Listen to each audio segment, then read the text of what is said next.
My name is Bad Seed. Um, I was born in Brooklyn, New York, 46 years ago, in a snowstorm, Marcy Projects. It was a cold day. My mother tells me this story every year, the night before, about how it was 19 hours of labor. Like, I gotta hear this story all the time, every year, right? So I started getting into rap, hip hop. I was listening to it like 86, sixth grade, hearing it on the radio, getting ready to go to school. I would hear like Lottie Dottie and the show and stuff like that on the radio there. And I didn't really pick it up until like eighth grade, 88, seeing the dudes at the lunch table beating on the table, rapping, and the girls like, ooh. And I remember I'm sitting there looking at these dudes like, these dudes is trash. Like I know that if I went home and wrote something crazy, I could do it. And I used to think this all the time. And then I remember going home one day and I saw Big Daddy Kane on doing Ain't No Half Stepping. And I was like, nah, I gotta do this. That's Brooklyn too, I gotta do this. So I wrote a rap, went to school, had my raps for the lunch table. Everybody was like, since when? I said, since now. It's now, it's on. And it's been on and popping ever since. I started really taking it serious in like, maybe like 90, 95, 96. I was like 20, 21. I was fortunate to come up in an era and a time that was beautiful in New York City. Like it was like my personal friends, like my family are the Most Defs and the Talib Kweli's and PH Pumpkinhead, Jean Grey, Murs, God rest the day, he just passed away. Thurston Howe the Third, like these are my friends. Right. Came up with them, same cloth. Like we would perform at the same venue. None of us had anything. We were all on the train together. We would freestyle together. That was a time where you could walk around Manhattan, lower Manhattan, and you could see people on the corner congregating, freestyling, just ciphers and stuff like that. So that's where I come from. I ended up getting a record deal with Warner Brothers in 2000. That was big. Did a lot of work with Knots, early work with him. I've been working. I've been working. I've been around. I'm like the best kept secret. You are, and that's one of my questions. We're certainly going to get into that best kept secret and just a terminology behind this certain thing. So, Number one, you have a specific sound. Who influenced that sound? I don't think it's one particular thing. I'm a mixture of a lot of artists. I'm like gumbo. Mm-hmm. Scarface. Right. Jay-Z, of course. Ghostface Killer. MC Light. Oh, for sure. There's just so many. It's a lot. Pete Rock on the rap side. You know what I'm saying? Like I liked him as a rapper. I like Noriega, Nori. You know what I mean? It's a lot. It was a lot. It's a lot. It's a lot of artists that added on to who I am. Did you catch that versus battle? Was it Ghostface? Yeah, I did.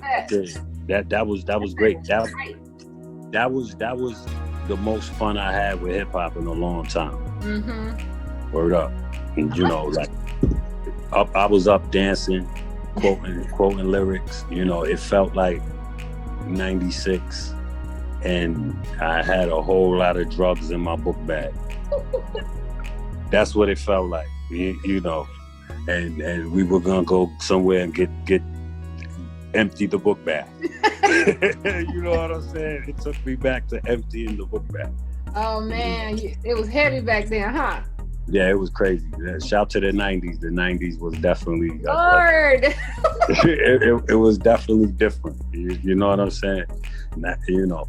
shout out to the young cats out there now doing whatever you into. You know, just remember it was more the Wild Wild West. We didn't have the internet, so you know, we were not beefing online. We weren't saying, yo, drop your location, I'm gonna pull up. Nah, we wasn't saying all that. We was just pulling up, you know, to rap or to scrap, whatever it was. Mainly to rap. In the 90s, you still had rap battles. It was dope. Yeah. It really wasn't a lot of problems. Mm-hmm. You know, with like too many killings like it is now. Like, it's a lot of killings going on now, and it's a shame. These young boys, it's almost like they're coming in to die. Like, that's how you go. That's your aim. Like, before it was, you know, I want to get into the game so I could make money, take care of my family. No, now it's, I want to come into the game so I could die. Right. That's what it feels like. That's you know, it's terrible. It's terrible. You know, and it's crazy because, like, you familiar with that new style of music? It's called drill music.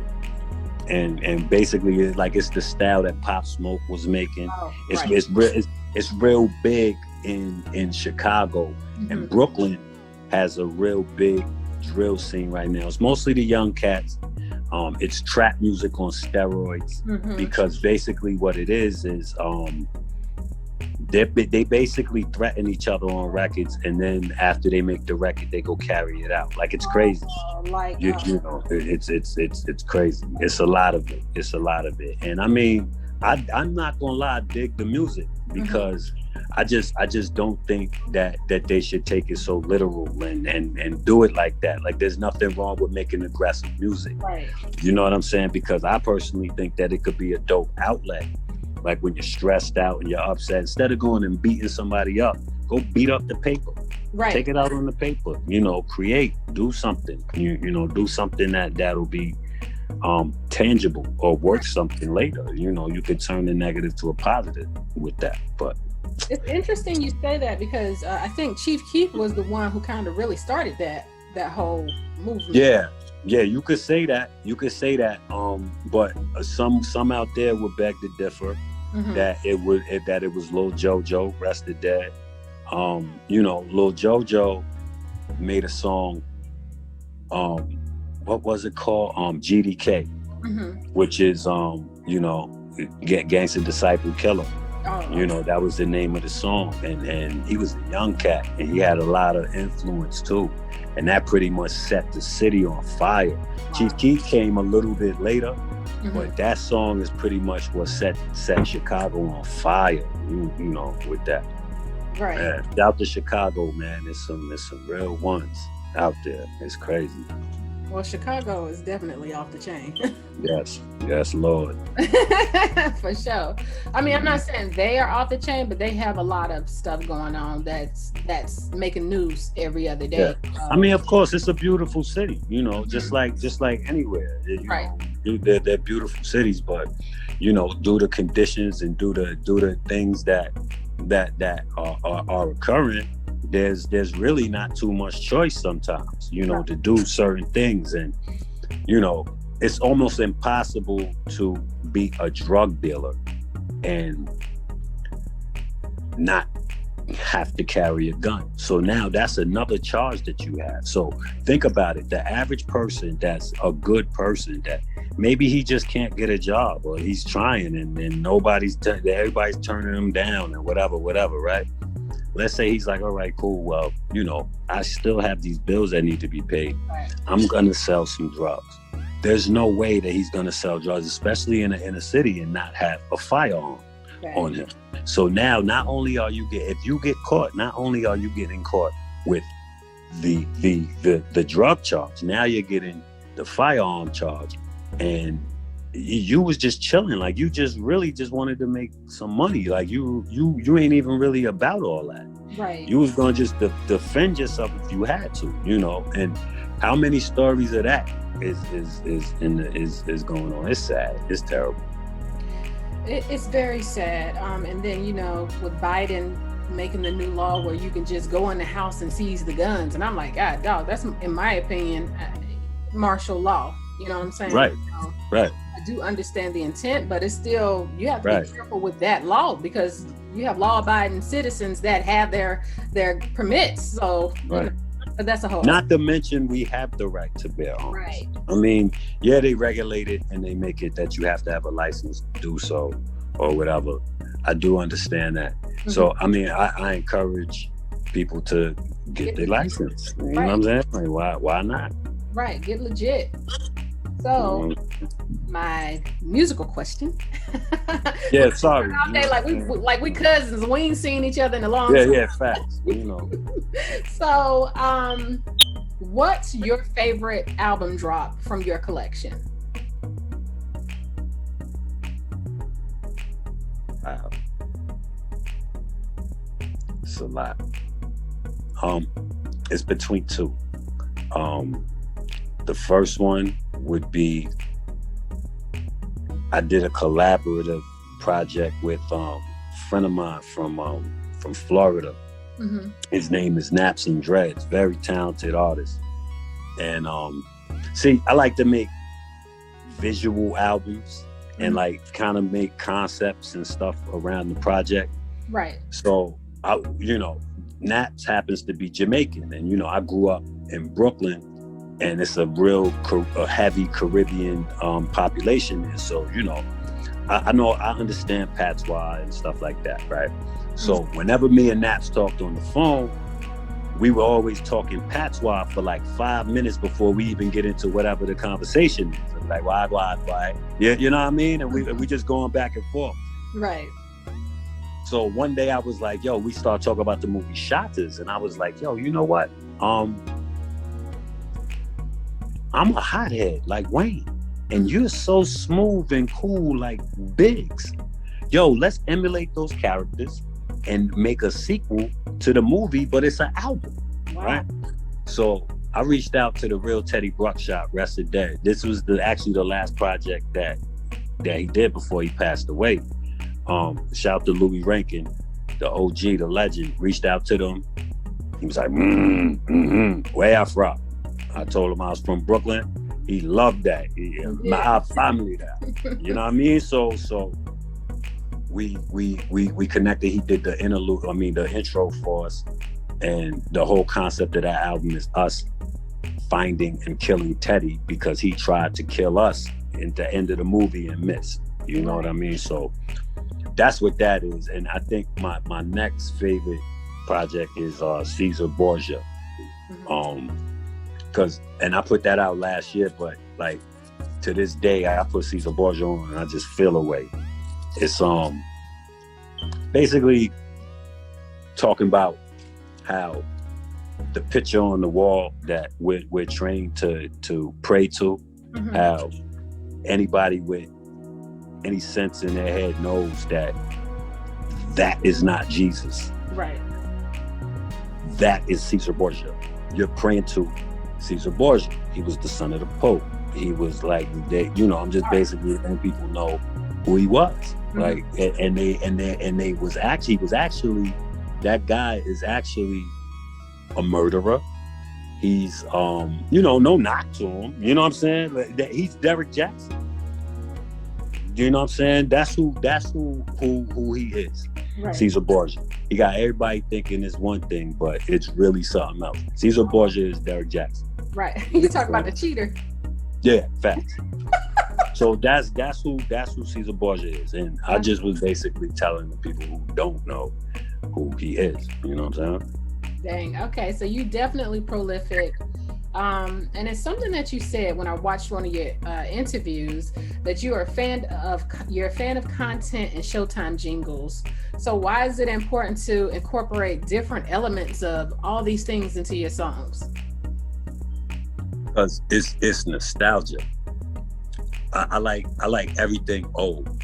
Not saying that I don't like new things. You know what I'm saying? I do.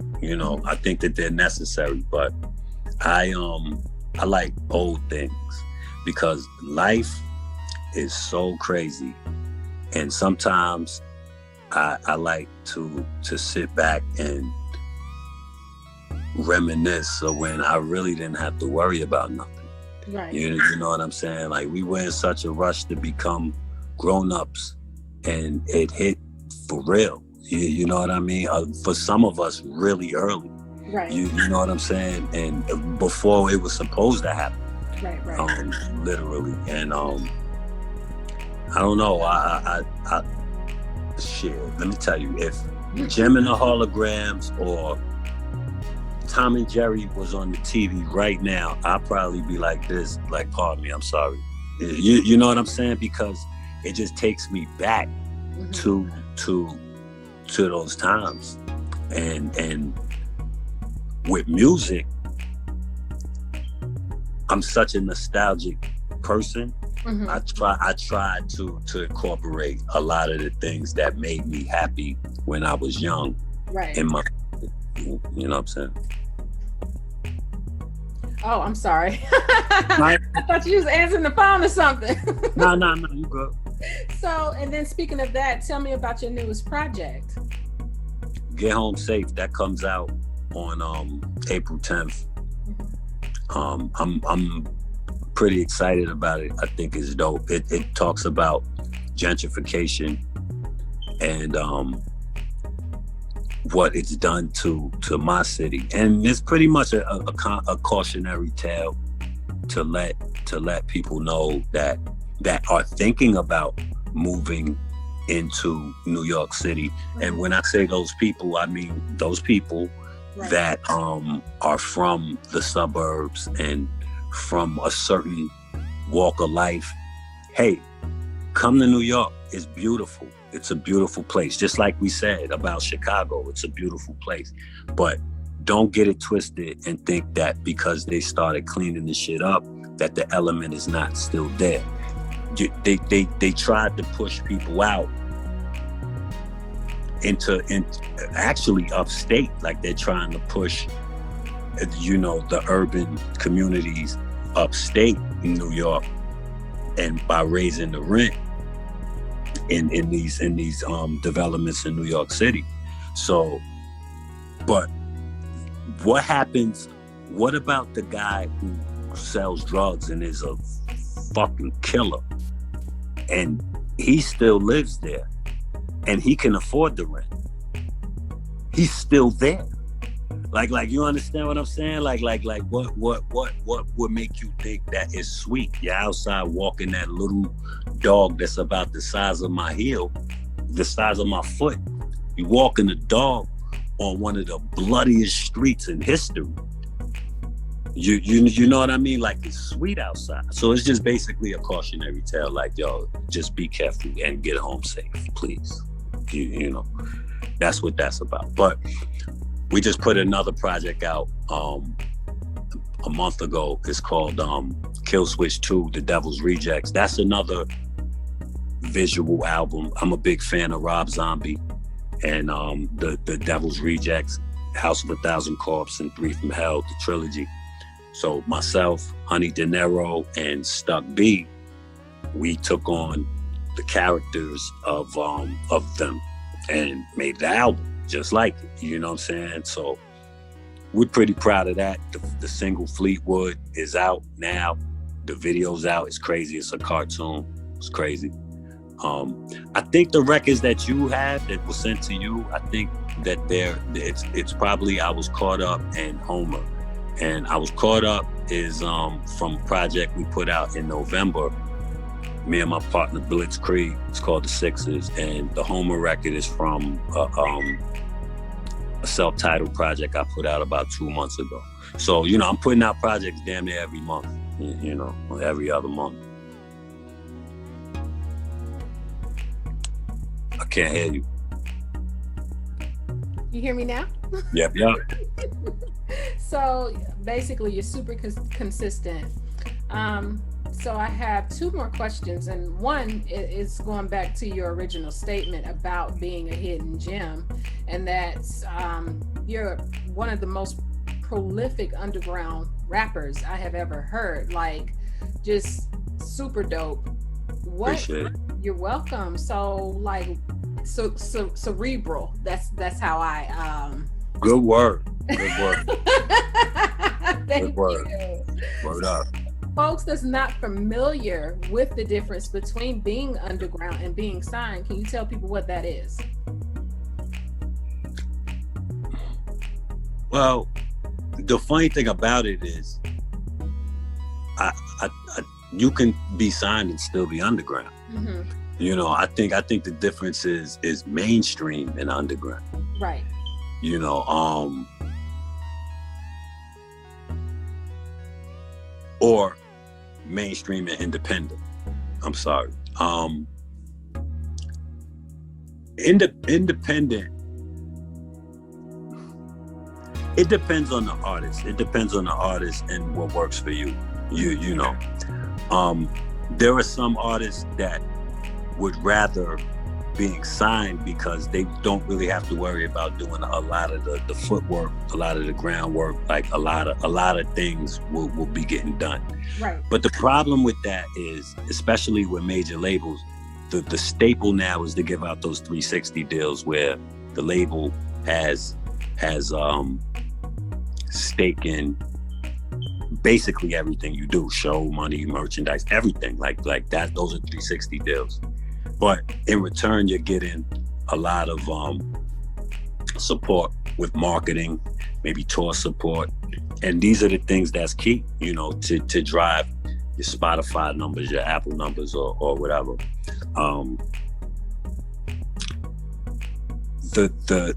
Now being an independent artist, it's a harder and longer and lonely road. Mm-hmm.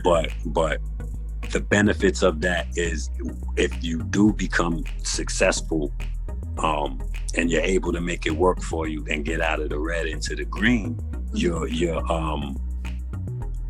all that money's coming to you. Like right. You're not breaking nobody off. It's coming to you.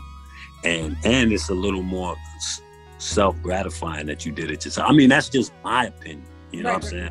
But again, like I let off with, it depends on the artist. And you know, it's 100% up to the artist and what they feel is good for them. Okay. You know. I can dig it.